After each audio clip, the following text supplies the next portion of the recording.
Whitehall, 1212. Quickly, please. This is Scotland Yard.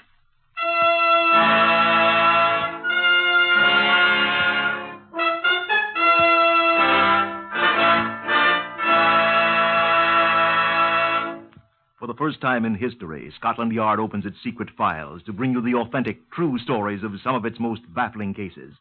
These are the true stories, the unvarnished facts, just as they occurred, reenacted for you by an all-British cast. Only the names of the participants have, for obvious reasons, been changed. The stories are presented with the full cooperation of Scotland Yard. Research on Whitehall 1212 is prepared by Percy Hoskins, chief crime reporter of the London Daily Express. The stories for radio are written and directed by Willis Cooper. Here are the participants in Scotland Yard case number 505MR074. Donald Sims, the cabinet maker. I have some theories. Albert George Corcoran, the man who owned a gun. I tried to get it back from him. Patricia Emmons, who married a stranger. To my sorrow. Chief Inspector Grant McCrimmon of Scotland Yard. I think that Chief Superintendent John Davison has it here in the Black Museum. The one bit of evidence upon which the whole case turned. Shall we go inside and ask him to show it to us? Come on in. Oh, it's not half as gruesome in here as people would have you believe, so don't be squeamish. Good afternoon, Meg. This is Chief Superintendent John Davison, ladies and gentlemen. How do you do? I expect you're glad to see that this is not a chamber of horrors, as it is sometimes represented, and that I'm not a masked monster.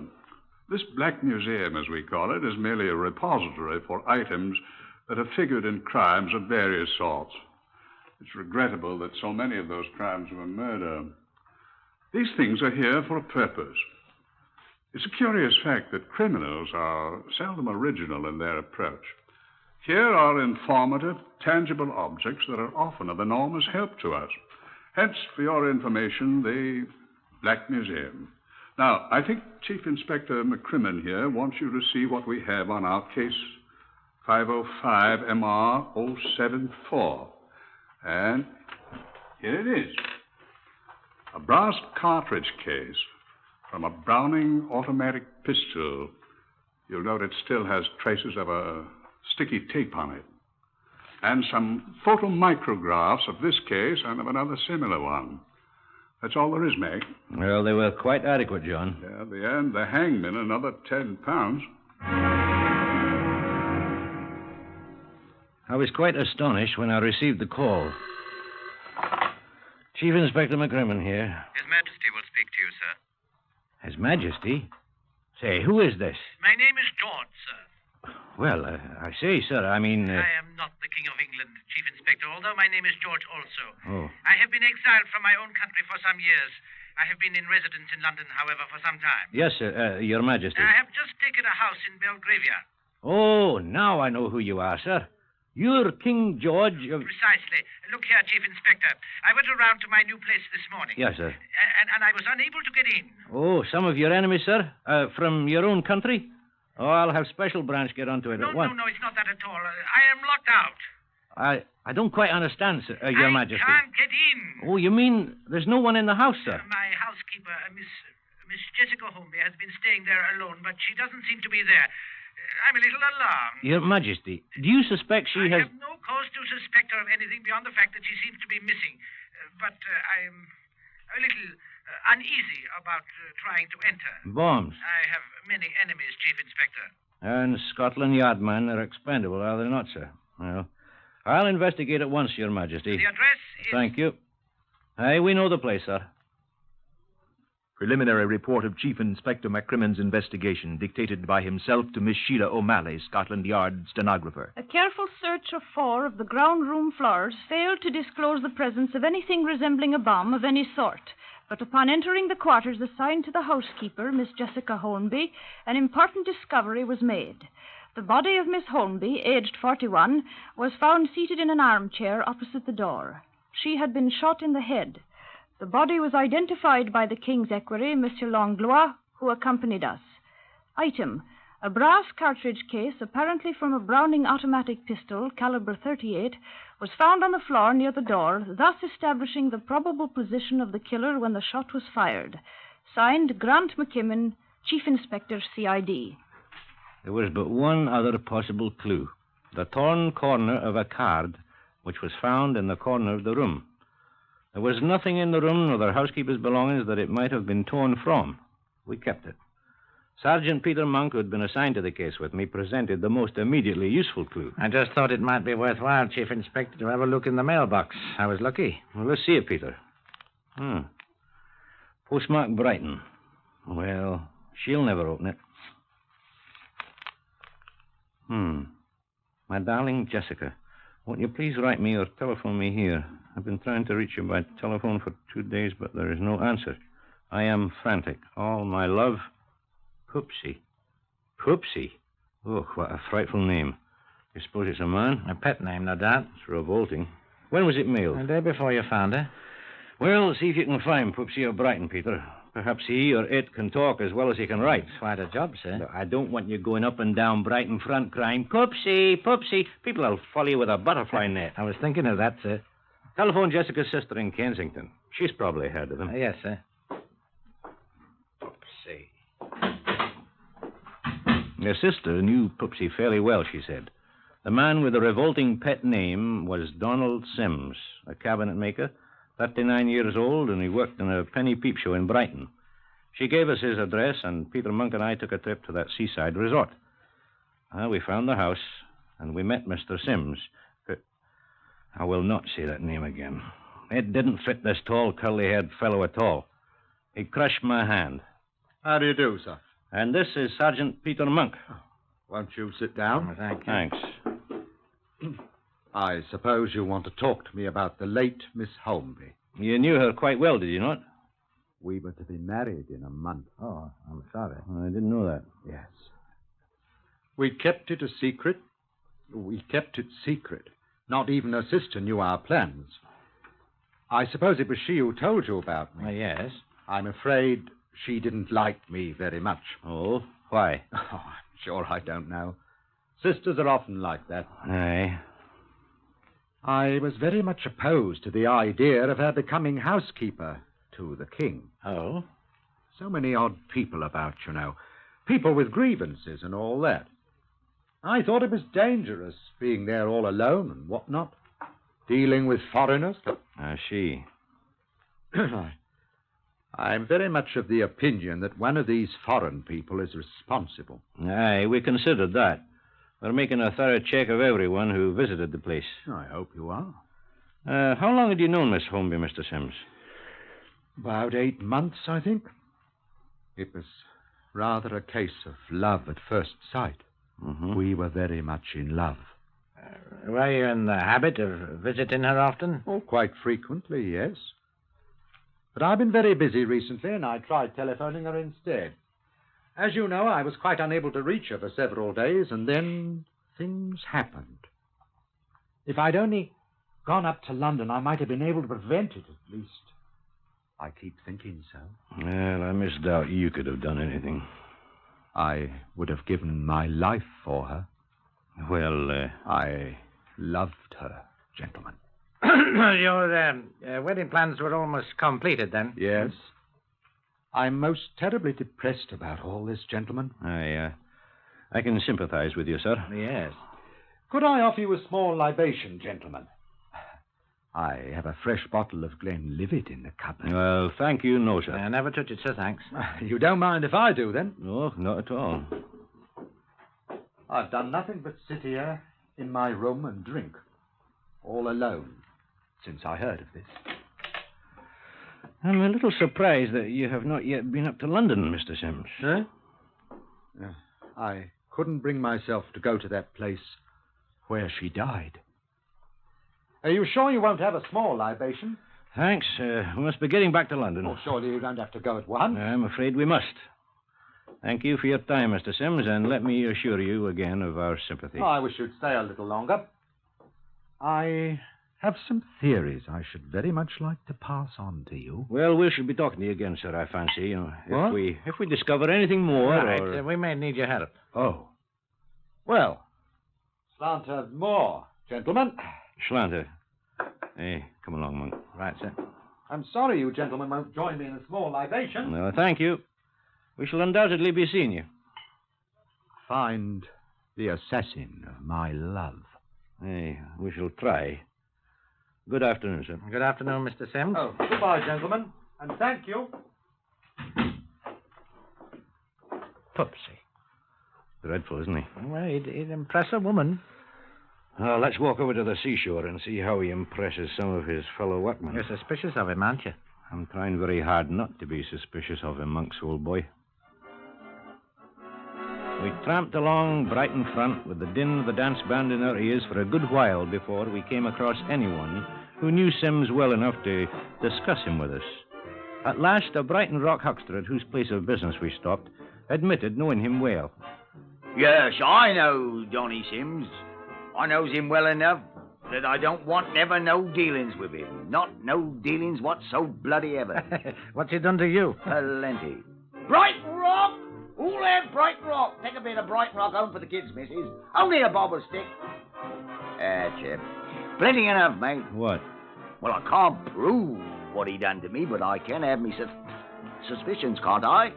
He won't pay me, and I don't hold with fellas what commits bigamy anyhow. Bigamy? Huh? Well, it ain't no secret, I'm telling you, mister. He got out of the Stony Lonesome not a year ago for marrying a bit of fluff in Nottingham when he was already the husband and father of 3 kids and living with them right here in Brighton. Yeah. Take home a bit of Brighton Rock for the family. Here you are. Only a bob of stick. Only a bob of stick. He was in prison? That bigamy, as I said. Ain't no secret around here. Are you sure? Well, ask anyone around here about Pupsy. He's a bad lot, mate, if you asks me. Oh, that's very interesting. Yes, indeed. Him and me used to be friends, thick as thieves we was, but not anymore, take my word for it. Not since he stole my gun. Stole your what? My gun, mate. My Browning automatic. Oh, it was quite legal. I still got the license. That's all I have got. He took a fancy to it, he did, the stinker. Borrowed it from me. Last I ever seen of it, the dog's body. Claimed he lost it. Didn't pay you for it? Not Pupsy, not him. Claimed he ain't got no money. What caliber was this gun? Eh? Oh, 38. Interesting, huh? I bought the gun 'cause I rather fancy target shooting, see? Had a chance to fire it only twice, down at my place over there on the Downs. He was with me. He liked it, so he borrowed it from me. Last I sees of the thing, I bet he still got it somewhere, hoping to sell it. My gun. Well, thanks very much, Mr. Corcoran, sir. Albert George Corcoran. Later the Loyal Regiment, now reduced to selling Brighton bloody rock and starving to bleeding death. Oh, well, I'll take a stick, Corcoran. Oh, here you are, sir. Q. I'll have one, too. Thank you, sir. Here you are. I say, sir, why was you so anxious to know about Pupsy Sims? Does everyone call him by that revolting name? He calls himself that, sir, the og. Fair turns your stomach, doesn't it? Aye, it certainly does. Was you thinking of employing him, sir?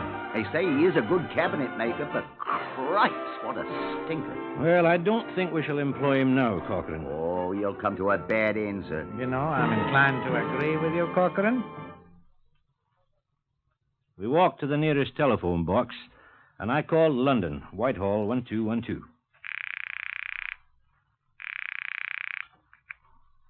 This is Scotland Yard. The Criminal Records Office, please. Criminal Records, sir? Yes, sir. Sergeant Hammond here. Criminal Records Office. Hello? Hammond? Chief Inspector McCrimmon here. Oh, yes, sir. Who are you? Hey, what do you have on a fella named Donald Sims of Brighton, sometimes known as Pupsy? The bigamist. I remember his name. Something about him quite recently. Just hang on, sir. Look, I think he's wanted, sir. Why, how very delightful, Sergeant. Aye. I'll wait. What's up, sir? Our Pupsy's a bad boy, it seems.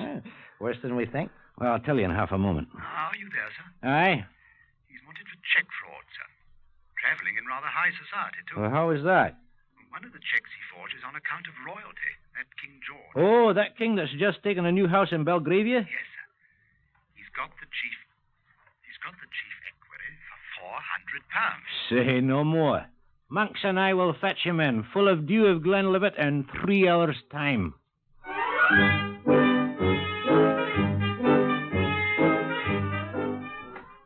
Accompanied by a slightly sozzled Pupsy, Monks and I returned to London and deposited him for safekeeping on a charge of fraud. He promptly went to sleep on the floor of his cell in Bow Street. and Monks and I departed for a well-earned dinner of bubble and squeak, of which I'm inordinately fond. Oh, I also had 2 bottles of Guinness, I remember. Oh, the next morning, our prisoner safely incarcerated on his fraud charge, Monks and I departed again for Brighton. Monks, armed with a search warrant, went on to Sim's rooms, whilst I paid a visit to Corcoran, the Brighton rockman. Well, good morning, sir. I'm most happy to see you again, sir. No, I'm in need of further information this morning, Corcoran. What kind of information, sir? About Poopsie? Oh, don't say that name so early in the morning, Corcoran. It makes me ill.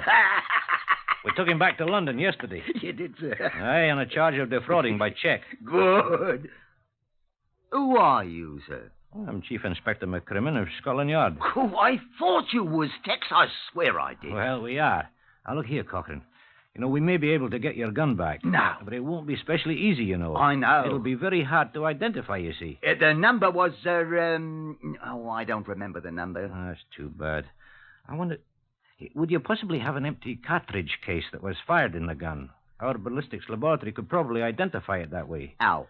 Oh, the firing mechanism always leaves marks on a cartridge case that are quite different from those fired by any other gun. Sort of mechanical fingerprints, eh? Exactly. You see, no 2 guns in the world leave the same marks on the base of a shell. Let me see now. I did have one, I know. I only fired 2 rounds with it before Poopsie borrowed it. I had one. Well, now, what did I do with it? You got it at home, perhaps? No.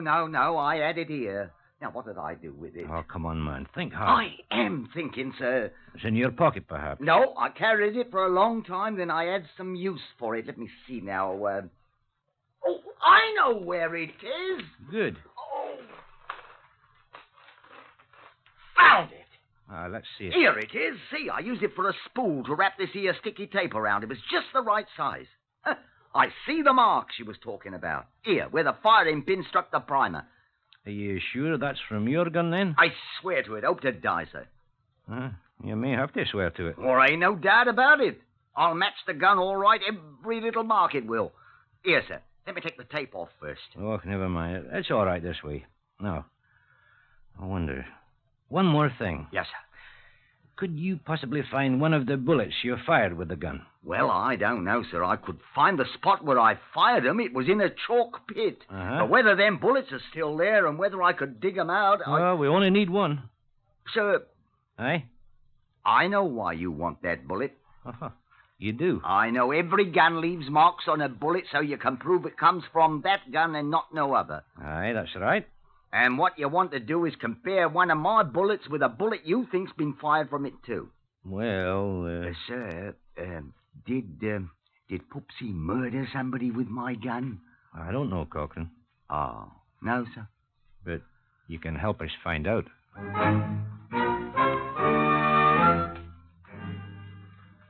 Sergeant Monk's painstaking search of Sim's rooms failed to discover the missing Browning pistol. But in a pocket of a jacket in his cupboard, Monks discovered a torn, crumpled card. It was the announcement of a marriage between Donald Sims and a Miss Patricia Emmons of Nottingham.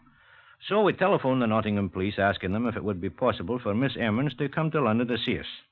She was waiting for us at Scotland Yard when we returned. Yes, I married him. To my sorrow. And you did not know that he was married at the time? No, I did not. His wife died during his bigamy trial. Did you know that, Monk? Yes, sir. I discovered it today. I discovered a great many things about him. Oh? He's a bad man. Let it rest at that. This is one of your wedding announcements, is it not? Oh, I thought they were all destroyed. Oh, I do wish you'd destroy that one. I'm sorry, Miss Emmons. He was money crazy. He said he loved me, but I discovered he thought I had an income. When he found I had nothing, he deserted me. It was while I was trying to find him that I found he'd married me bigamously. Aye, we know about that. Now, did you ever see a pistol in his possession, Miss Emmons? Pistol? Yes, of course. Could you describe it? A .38 caliber Browning automatic pistol. I know about pistols. My Uncle James is a retired warrant officer in the Royal Army Ordnance Corps. He was at the Woolwich Arsenal for years. And you'd testify in court that you saw that pistol in Sim's possession? Oh, I would indeed. May I ask why, please? I don't think you'd like to know why, Miss Emmons. You escaped with your life.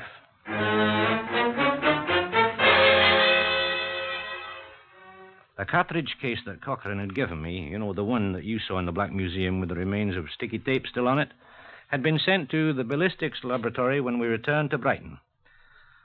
Kenneth Ogilvy, the technician, telephoned me asking me to come up, which I did, and he sat me down before a binocular microscope. I hope your eyes are normal, Chief Inspector. I've adjusted the eyepiece to mine. Oh, I'm 20/20. Good. Now, this is a comparison microscope, Here on this side. Huh? No, don't look in the eyepiece yet. Oh. This one is the cartridge found at the King's house with the victim. Aye. And over here is the one you got with the tape on it. Aye. Now, look. You see? Just let me turn it a wee bit. How the mark of the firing pin is exactly the same on both shells. Aye. And the tiny scratches at the upper right. Aye, and these down here at the bottom, too. The ones that look like an H. Yeah, that's right. Well, I'd say they're from the same gun, all right. But will it convince a jury? Don't worry about that, sir. When we get our photomicrographs prepared and labeled... Oh, if we only had the gun. I think it only fair to warn you in advance, sir. A jury can believe just so much. But if they can't see the gun, only the cartridge case and the bullets that match the missing gun. Oh, we're in worse shape than I thought. What can I do? Sir, as one good Scots Presbyterian to another, have you tried prayer?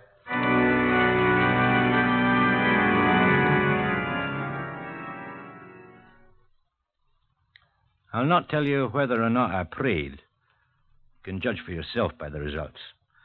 But on the theory that the greater crime is the more important, Donald Sims was sent to my office at New Scotland Yard instead of the police court where he was to be examined in the forgery case. He sat before me at my desk. Monk was in a chair beside me, and Miss Virginia Emmons sat in a corner of the room. Now, Sims was quite self-confident.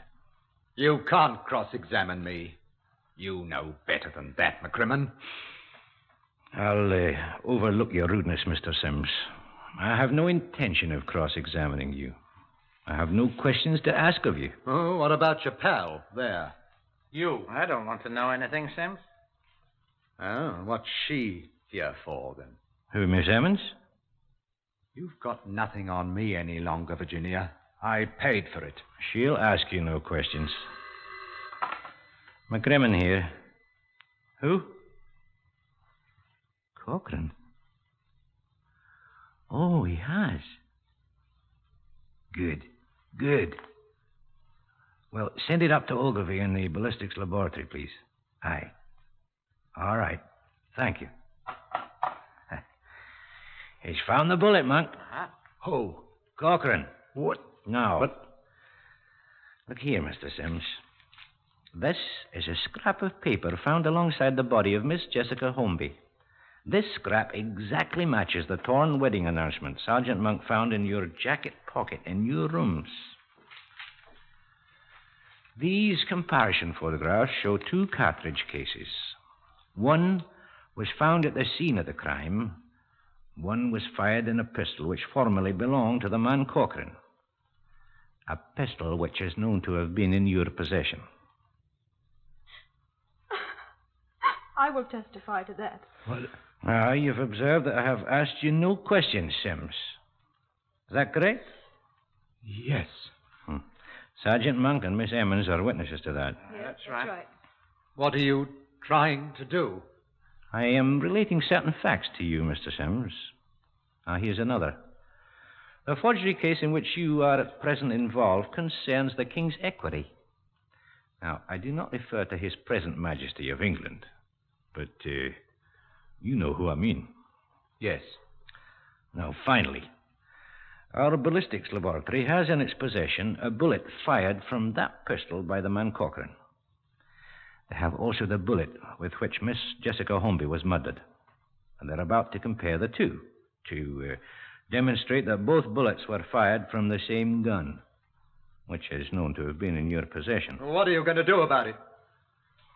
I'm going to do exactly what you expect me to do.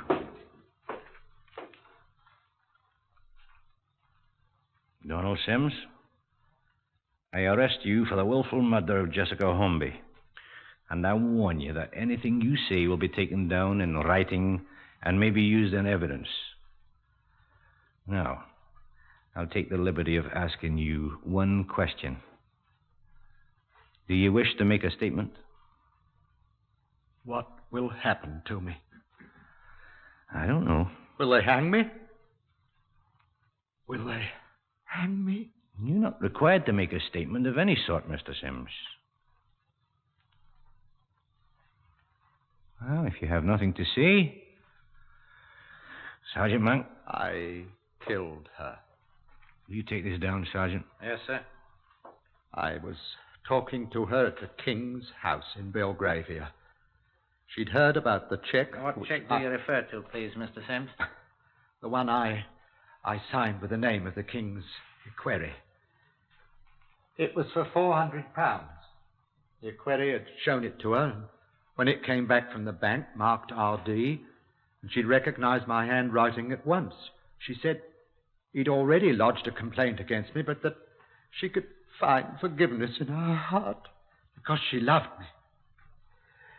She offered me £400 of her own savings to make restitution and said we would forget about it and be married anyway. She loved me, gentlemen. Please, Miss Emmons. We talked for a while, and then, as I took the money from her, the card fell out of my pocket as I took out my wallet. Oh, sorry. I started to pick it up. She'd evidently seen my name on it and asked, "What's that?" Reaching for it at the same time, I snatched it away from her, tearing off the corner you found. That card you mentioned was the announcement of the wedding between you and Miss Emmons? Yes. Well, that's all there is to it. A frightful scene occurred between us. She became angry, and I became violently angry. I found myself standing at the door with a pistol in my hand. I don't know how it got there, but she was dead, and the pistol was in my hand. It's your opinion, then, that you killed her. I don't know. I don't know. I don't know. Is that the whole of your statement, Mr. Sims? They'll hang me. They'll hang me. I'll die. If you'll read over your statement, Mr. Sims. They'll hang me. You think they'll hang me? Will you read and sign the statement, sir? There is still plenty of time, Mr. Sims.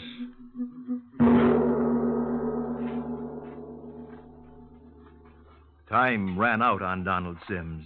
He was brought to trial at Old Bailey 3 weeks later. His statement to the Scotland Yard men, the statements he made in court, caused the jury to bring in a verdict of willful murder. He was hanged on a Friday morning at 8 o'clock, still weeping.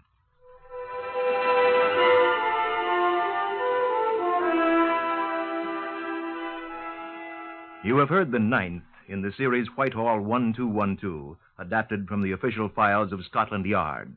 Research is prepared by Percy Hoskins of the London Daily Express. The stories for radio are written and directed by Willis Cooper and produced by Collie Small and Jack Goldstein.